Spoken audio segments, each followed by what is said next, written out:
having next to zero success on my own, I knew that there was something that I was missing. I am 8 weeks into Remote Rebellion's 16 weeks program when I got a job offer that I've accepted. So my work day is going to be much different, right? There'll be an element of normalcy and schedule to my life.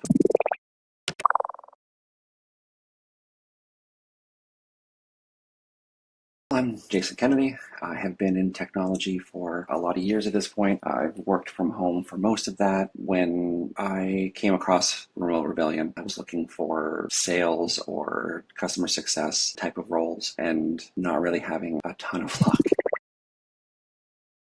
Not getting a response back, or 2 weeks after you apply, getting a form response back that has nothing personal. You are never told what it is about your resume that doesn't hit the mark if you get a response at all. And then responding to those, it's largely no response demons that send you the reply anyways. You can't even reply to it to talk to anybody. That's a facet of how the industry now is. A lot of bots talking to bots. So recruiters can get 8,000 applications or messages in a week or so. But those are my top frustrations, is just the lack of response, the lack of humanity that is involved in this process. I was lucky to find Remote Rebellion after some of these other ones I looked at because they were all super expensive. And then Remote Rebellion, obviously, is the one that worked for me. It was the best one that I found because I don't think that the services where you kick back and something is doing applications for you and then it lets you know if someone responds because it's also sending messages to 800 recruiters on LinkedIn. Some bot is doing it, and then if a recruiter responds, it sends a message back to you. I don't think that that is the type of program that is going to work for most people because at that point you're going to be on your back foot. But I feel like it's such a better system to go through training of here's how you reach out to a recruiter. Like here's how you make these connections on LinkedIn. Here's why making these connections on LinkedIn is important. Here's how you build community based on your skills, based on your interests.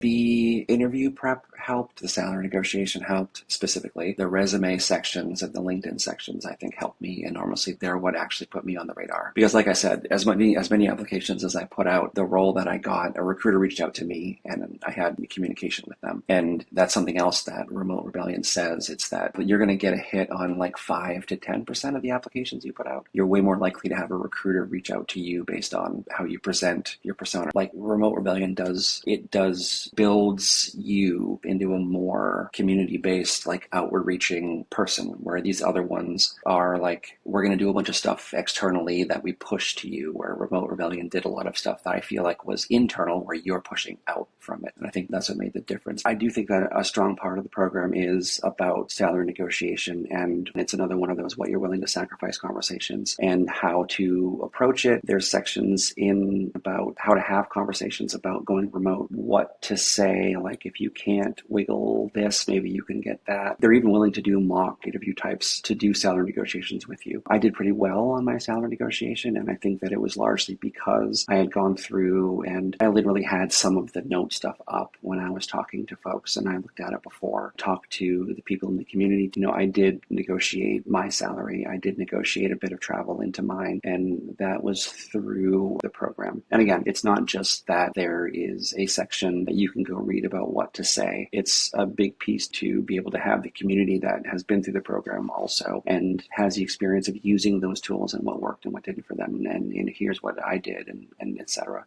So it's a program as a whole, I think, that helped me a lot.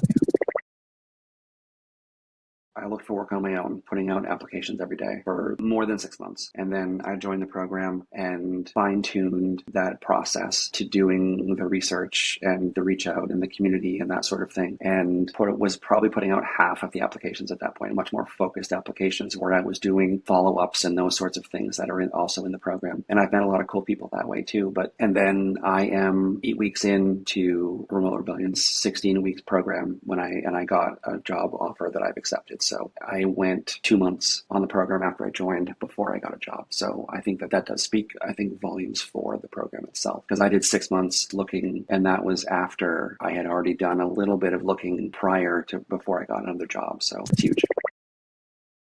I think that my work day is going to be much different, right? I'll be back working, so that'll be good. I'll have a paycheck, which will also be good. There'll be an element of normalcy and schedule to my life, which I also like. Going through part of Remote Rebellion's thing is go after the jobs that you want, not necessarily just any job that you can get. I got a remote US role, so like we don't have to stay here where I am. So I think everything is going to be better. It seems like it's a job that I like. I like who I'm working with. I already interviewed with them. It's doing stuff that I am comfortable with, but is going to be challenging too, which I think is a good thing. So it'll be good to have some structure and some accountability in those sorts of things. I would say that's the exact same boat I was in. I was afraid to spend money that I didn't have. When I joined, I had a couple of applications that I was interviewing for, and Michelle outright was like, join the program, like, here's what it's going to be. And if you get a job from the stuff that's already in flight, I will refund you the cost of the program. So that made me feel pretty comfortable. But I would say specifically, like, do your research, definitely do the due diligence, but make sure that it's right for you. Find people that are in the community and talk to them. It's one of those things where I think you have to make that decision for yourself. Having next to zero success on my own, I knew that there was something that I was missing, and I didn't think it was that I wasn't hireable. So I needed to go to experts that are helping people every day and helping people do this. And I think that in order to unlock a lot of that, it's worth paying for.